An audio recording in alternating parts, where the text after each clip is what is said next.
Students, आज हम discuss करेंगे जी what are investigational drugs. Hospital pharmacy के सब्जेक्ट में हम लोग डिस्कस कर रहे हैं इन्वेस्टिगेशनल सब्जेक्ट्स ड्रग्स।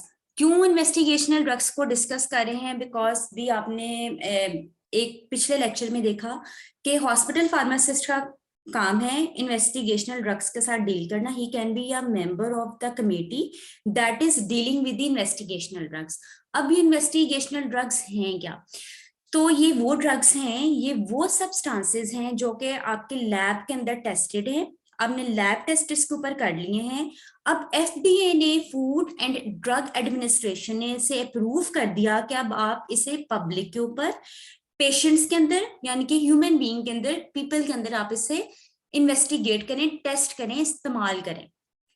अब ये आपने यहाँ पर एक पॉइंट याद रखना है, ये आपके पास इन्वेस्टिगेशनल ड्रग्स हैं but still they are not approved drug until and unless इसके ह्यूमन बींग्स के ऊपर ट्रायल्स के रिजल्ट्स आपके पास आ जाए। ठीक है, स्टिल वो जस्ट आपके पास इन्वेस्टिगेशनल ड्रग की कैटेगरी में आ रही है, क्योंकि अभी भी इसके ऊपर आप इन्वेस्टिगेशंस कर रहे हैं। इन्वेस्टिगेशंस क्या कर रहे हैं कि ह्यूमन बींग्स के अंदर जब मैंने ये मेडिसिन ट्राई की तो ह्यूमन बींग्स के अंदर क्या इसके रिजल्ट्स आ रहे हैं। सो ये वो ड्रग्स हैं जिसकी जी आपको परमिशन मिल चुकी है।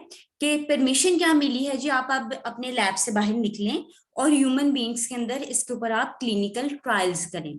सो अब यहाँ पे आपको परमिशन है कि जी आप across the state, across the borders from a country to another country आप इन ड्रग्स को शिप कर सकते हैं, आप इसको ट्रांसपोर्ट कर सकते हैं, आप इन्हें एक्सपोर्ट कर सकते हैं। ये आपके पास still these are the investigational drugs. बस अप्रूवल क्या है जी, आपके पास अप्रूवल आ गया है कि जो आप इसे ह्यूमन बींग्स के अंदर इसके ट्रायल्स करें। स्टिल अभी भी इसे अप्रूवल की जरूरत है। It can be under the category of approved drug. Approved drug की कैटेगरी में ये जनाबे वाला आपके पास कब आएगी? ये तब आएगी जब आपने ह्यूमन बींग्स के अंदर भी इसे प्रूव कर दिया जी this is the safest drug. So this was all about the investigational drugs.